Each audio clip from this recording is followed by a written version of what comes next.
क्या कोई बहन अपने सगे भाई को पहचानने से इनकार कर सकती है? जिस भाई ने अपनी बहन को आईपीएस बनाने के लिए सब कुछ कुर्बान कर दिया, आज वही भाई जब उसके घर पहुंचा तो बहन ने कहा, तू कौन है? मैं तुझे नहीं जानती। क्या पैसा और ओहदा रिश्तों से बड़ा होता है? क्या बहन वाकई अपने भाई को भूल चुकी थी या इसके पीछे कोई बड़ी वजह थी? इस इमोशनल कहानी को पूरा सुनिए, आपका दिल पिघल जाएगा। हेलो दोस्तों, 28 साल का एक लड़का हाथ में ताजे सब्जियों का थैला लेकर एक बड़े बंगले के सामने खड़ा होता है। यह बंगला उसकी बहन का है, जो खुद एक एसपी है और उसका पति डीएम है। लड़का नर्वस होकर वॉचमैन से कहता है, मालकिन से मिलवाइए, मैं उनका भाई हूँ। लेकिन वॉचमैन उसकी हालत देख समझ नहीं पाता कि यह लड़का सच में उसका भाई है। फिर भी वह अंदर जाकर डीएम साहब और उनकी पत्नी को बताता है। कुछ ही देर में दोनों बाहर आते हैं। जैसे ही डीएम साहब की पत्नी अपने दरवाजे पर उस लड़के को देखती है, वह ताने भरे लहजे में कहती है, हाँ कौन हो तुम? मैं तो तुम्हें नहीं पहचानती हूँ। यह सुनते ही लड़के के चेहरे पर सन्नाटा छा जाता है। उसकी आंखों में दर्द और हैरानी साफ झलकती है। वह अपनी बहन को एक बार फिर से देखता है, लेकिन उसकी आंखों में सवाल होते हैं, क्या यह मेरी बहन है? लड़का गहरी सांस लेते हुए कहता है, मालकिन लगता है गलती हो, शायद मैं किसी और को ढूंढ रहा था और गलत एड्रेस पर आ गया। वह अपनी नम आंखों के साथ हिम्मत जुटा हुए धीरे धीरे वहां से चला जाता है। वही दरवाजे पर खड़ी बहन यह सब देख रही थी। उसका दिल किसी भारी बोझ से दबा जा रहा था। दोस्तों, क्यों अपनी ही भाई को बहन ने पहचानने से मना किया? क्या इसके पीछे कोई गहरी वजह थी? इस दिलचस्प और इमोशन कहानी की पूरी सच्चाई जानने के लिए वीडियो को अंत तक जरूर देखें। लेकिन कहानी में आगे बढ़ने से पहले वीडियो पर लाइक करके चैनल को जरूर सब्सक्राइब कर ले, ताकि हमारा हौसला बढ़ता रहे। दोस्तों, उत्तर प्रदेश के आगरा में एक परिवार रहता था। इसमें माता पिता और 2 बच्चे थे। बड़ा लड़का दीपक और छोटी लड़की अनु। दोनों बच्चे स्कूल जाते थे और माता पिता मेहनत करके उनकी पढ़ाई में पैसे लगाते थे। लेकिन जब दीपक 12वीं में पहुंचा तो उसने पढ़ाई से मना कर दिया। उसने अपने माता पिता से कहा, माम बापा जी, ये पढ़ाई मुझे समझ में नहीं आती, आप अनु को ही पढ़ाइए, वह पढ़ने में बहुत होशियार है। माता पिता को यह सुनकर बहुत गुस्सा आया। वे चाहते थे कि उनके बच्चे बड़े अफसर बने, लेकिन बेटा पढ़ाई छोड़ने की बात कर रहा था। दीपक के पिता उसे समझाने की कोशिश करते हैं, लेकिन दीपक साफ कह देता है, मुझसे ये नहीं होगा, मैं नहीं पढ़ना चाहता। अब उसके पिता मजबूर हो जाते हैं और दीपक को दिल्ली भेजने का फैसला करते हैं। दिल्ली में उनके एक दोस्त रहते थे, दीपक को वही काम पर लगा देना चाहते थे। दीपक दिल्ली चला जाता है और वहाँ अपने पिता के दोस्त के साथ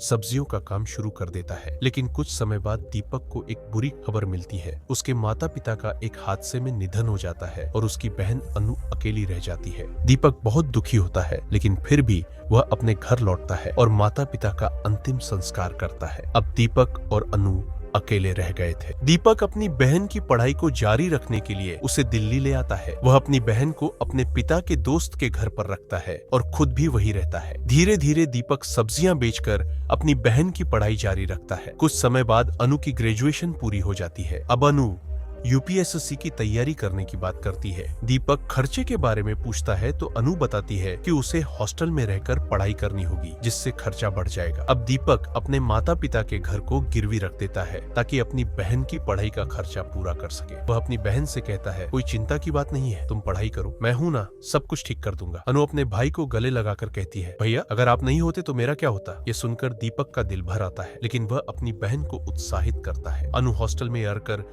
दिन रात मेहनत करती है और कभी कभी भाई से बात भी करती है। उसकी मेहनत रंग लाती है और वह यूपीएससी की परीक्षा पास कर आईपीएस अफसर बन जाती है। जब अनु को सफलता मिलती है तो वह खुशी खुशी अपने भाई को बताती है। दीपक अपने पुराने काम की जगह मिठाई बांटने लगता है, क्योंकि उसकी बहन अब एक आईपीएस अफसर बन चुकी है। कुछ दिनों बाद अनु ट्रेनिंग के लिए चली जाती है और ट्रेनिंग पूरी करने के बाद उसकी पोस्टिंग एक बड़े शहर में हो जाती। लेकिन उसके बाद से दीपक और अनु की बातें काफी कम हो जाती। अनु अब एक बड़ी अधिकारी बन चुकी थी और उसे बहुत काम होते थे, तो दीपक इसे समझता है और उसे ज्यादा परेशान नहीं करता। फिर एक दिन अनु का फोन दीपक के पास आता है और वह उसे बताती है, भैया मैं शादी कर रही हूँ, जहाँ पर मैं काम करती हूँ वही के कलेक्टर साहब से मैं शादी कर रही हूँ। दीपक उसे पूछता है, बहन कब शादी है और कहाँ पर शादी करोगी, मुझे बताओ, मैं कब आऊँ? लेकिन अन्न कहती है, भैया हमारी शादी कोर्ट मैरिज होगी, हम सबके सामने शादी नहीं करना चाहते। दीपक को यह सुनकर बहुत बुरा लगता है, क्योंकि उसने अपनी बहन की शादी के लिए बहुत सारे सपने संजोए थे। लेकिन उसे समझ आता है कि उसकी बहन एक बड़ी अधिकारी है, तो उसकी शादी भी वैसी ही होनी चाहिए। वह चुपचाप रह जाता है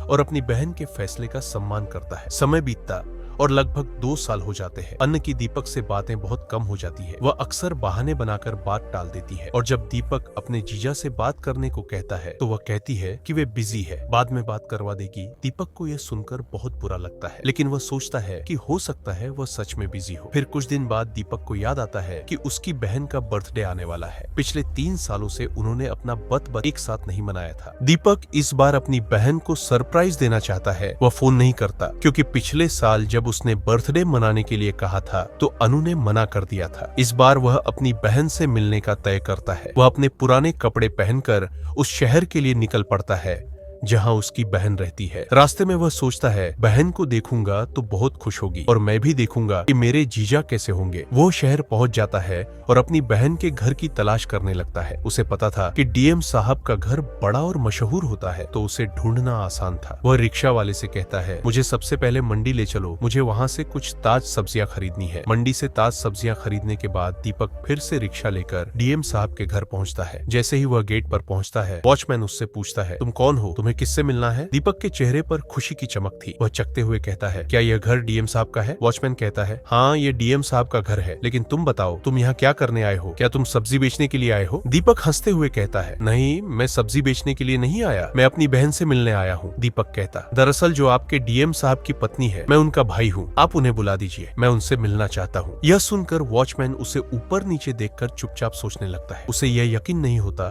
कि दीपक जैसे आदमी का डीएम साहब की पत्नी से कोई रिश्ता हो सकता है, लेकिन फिर वह सोचता है हो सकता है कोई जानकार हो और वह अंदर जाकर बताता है सर बाहर एक लड़का आया है, उसकी उम्र करीब 26 साल है और वह सब्जियों का थैला लेकर खड़ा है। वह कह रहा है कि वह आपकी बहन का भाई है और आपसे मिलना चाहता है। डीएम साहब यह सुनकर चौंक जाते हैं और सोचने लगते हैं क्या यह सच है, क्या उसका कोई भाई है? लेकिन इससे पहले कि वह कुछ बोल पाते अनु कह देती है ठीक है तुम उसे रोक कर रखो, मैं आकर देखती हूँ कि वो कौन है। कुछ देर बाद अनु और शेखर उसके पति बाहर आते हैं। जैसे ही अनु अपनी गेट पर खड़े दीपक को देखती है तो वह तुरंत कहती है तुम कौन हो और तुम्हें किससे मिलना है? दीपक को ये सुनकर बहुत बड़ा झटका लगता है। वो सोचने लगता है ये मेरी बहन क्या कह रही है, लेकिन इससे पहले कि वह कुछ बोल पाता अनु कह देती है देखिए भाई साहब आपको गलतफहमी हो गई है, मैं तो बचपन से ही अनाथ थी, अब मेरी इनसे शादी हो गई है तो मेरा परिवार यही है, मेरा कोई भाई नहीं है। ये सुनकर दीपक के होश उड़ जाते हैं। वह सोचता है क्या मेरी बहन अब इन चकाचौंध में खो गई है, क्या वह मुझे भूल गई है? उसे बहुत बुरा लगता है, लेकिन फिर वह गहरी सांस लेता है और कहता है हाँ मैम साहब आप मेरी बहन नहीं हो, दरअसल मुझसे गलती हो गई, शायद मैं गलत एड्रेस पर आ गया हूँ। यह कहकर दीपक अपनी आंसू छुपाते हुए धीरे धीरे मुड़ जाता है और वहाँ से चला जाता है। अनु अपने कमरे में चली जाती है और कमरे के अंदर बंद होकर फूट फूट कर रोने लगती है। शेखर जो अनु के इस व्यवहार को देखता है उसे शक होने लगता है। वह सोचता है क्या मेरी पत्नी सच में मुझे कुछ छुपा रही है? शेखर को दीपक की आंखों में देखे गए आंसू और अन्न का यह बर्ताव दोनों ही अजीब लगे थे। वह बाहर जाकर वॉचमैन से पूछता है वह लड़का कौन था और यहाँ क्यों आया था? वॉचमैन बताता है साहब वह लड़का पूछ रहा था कि यह डीएम साहब का घर है या नहीं। फिर उसने कहा कि वह आपकी पत्नी की बहन है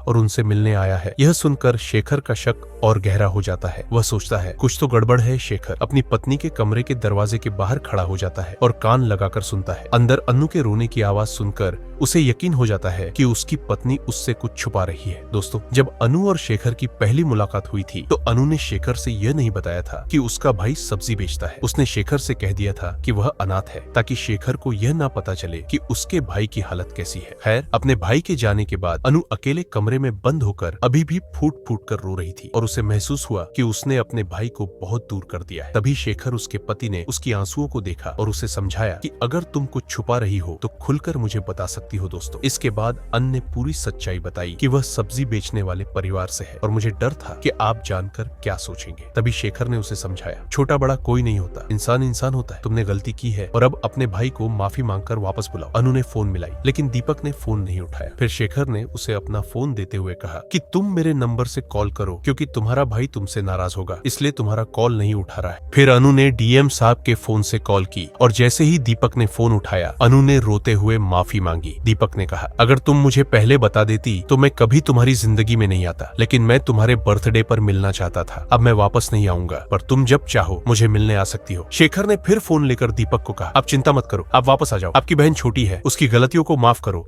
और आकर हमें अपने दर्शन दो। दीपक ने फोन पर कहा, ठीक है जीजा जी मैं आ रहा हूँ। और फिर दीपक अपने बहन के घर लौट आया। जब दीपक गेट पर पहुंचा तो अनु ने उसे गले लगा लिया और माफी मांगी। उसने कहा, भैया मुझे माफ कर दो, मैंने बहुत बड़ी गलती कर दी है। दीपक यह सुनकर अपनी बहन को माफ कर दिया और उसे गले लगा लिया। तभी अनु के पति डीएम साहब ने कहा, अब सारी बातें तुम दोनों यहीं पर खत्म करोगे या हमें मेहमान नवाजी का मौका भी दोगे? फिर इसके बाद सब लोग घर के अंदर चले गए और दीपक ने अपनी बहन को जन्मदिन की शुभकामनाएं दी। घर में खुशी का माहौल था। फिर इसके बाद शेखर और अनु ने दीपक को सब्जी बेचने के काम से छुटकारा दिलाया और एक अच्छा सा बिजनेस शुरू करवा दिया। दीपक ने शादी भी की और अब वह अपनी पत्नी के साथ खुशी से रहने लगा। अब उसकी बहन और जीजा उससे बार बार मिलने आते हैं और जब भी पुरानी बातें होती वह सते हुए उन्हें याद करते हैं। यह कहानी हमें यह सिखाती है कि रिश्ते हमें कभी भी किसी के पैसे या सामाजिक स्थिति से नहीं देखनी चाहिए। इंसानियत और प्यार सबसे ज्यादा मायने रखते हैं दोस्तों। अगर आपको यह कहानी पसंद आई हो तो कृपया वीडियो को लाइक करें और हमारे चैनल को स्टोरी हब सब्सक्राइब करें ताकि हम ऐसे ही और प्रेरणादायक वीडियो लाते रहे। जय हिंद,